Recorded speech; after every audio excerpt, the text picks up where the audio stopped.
Okay, let's talk about Diana Ross's kids. Wait, before you skip this, hear me out. This isn't just a celebrity family highlight reel.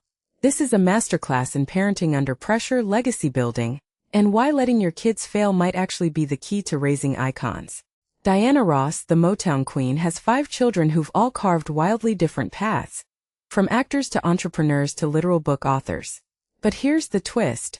None of them are just coasting on the Ross name. And that's what fascinates me.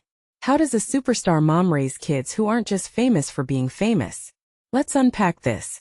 First, let's address the elephant in the room. Fame is a double-edged sword. When your mom is a global icon, the world assumes you'll either implode or become a carbon copy of her. But Tracee Ellis Ross? She didn't just become a household name in Hollywood. She built a haircare empire. Pattern Beauty isn't some vanity brand. It's a billion-dollar rebuttal to the idea that kids of stars can't innovate. And here's the kicker.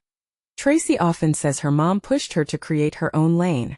Diana didn't just hand her the keys to her legacy, she handed her a shovel and said, "Dig your own hole." That's counterintuitive parenting. It's like if Elon Musk told his kids, "No, build your own rocket." Then there's Rhonda Ross Kendrick, Diana's eldest. Jazz musician, Emmy-nominated actress, and a woman who only found out Berry Gordy, Motown's founder, was her biological dad when she was a teenager. Imagine growing up thinking your uncle is your uncle, only to learn he's your actual father. What does that say about identity? Rhonda's story isn't just a tabloid twist. It's a case study in how family secrets shape self-perception. But here's what I find brilliant. Diana let Rhonda discover her own voice before dropping that bomb. Parenting hack? Maybe. But it also speaks to a bigger truth. These kids weren't handed scripts. They had to write their own. Now let's talk about Chudney Ross. She's the outlier here, literally. While her siblings dominate screens and stages, Chudney opened a children's bookstore. Books and cookies in Santa Monica sounds like a Pinterest board come to life. But is this a quiet rebellion? A rejection of the spotlight? Or is it the ultimate flex of autonomy? I'd argue it's a power move. In a world where everyone chases virality, choosing to build a community space instead of a brand is radical. And again, Diana didn't push her toward the mic. She let her daughter find her own mic. That's the thread here, space. Space to fail, to pivot, to be unremarkable before being extraordinary. And then there's Evan Ross, the baby of the family, who's acting in Hunger Games movies and marrying Ashley Simpson while being a stepdad to her son from a previous marriage. Dude's got a blended family at 37, and he credits his big, messy, beautiful upbringing for preparing him. Wait, Diana Ross's kid is calling his childhood messy? That's gold. Because it humanizes the myth. These kids didn't grow up in a VIP bubble.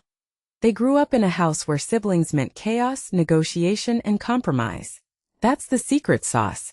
Fame didn't isolate them. It normalized them. So here's the deeper question. Can you truly prepare someone for fame? Diana's approach says no. Instead, she gave her kids tools to reject it or redefine it. By prioritizing identity over inheritance, she weaponized individuality. And that's why this family fascinates me. They're not a dynasty, they're a portfolio.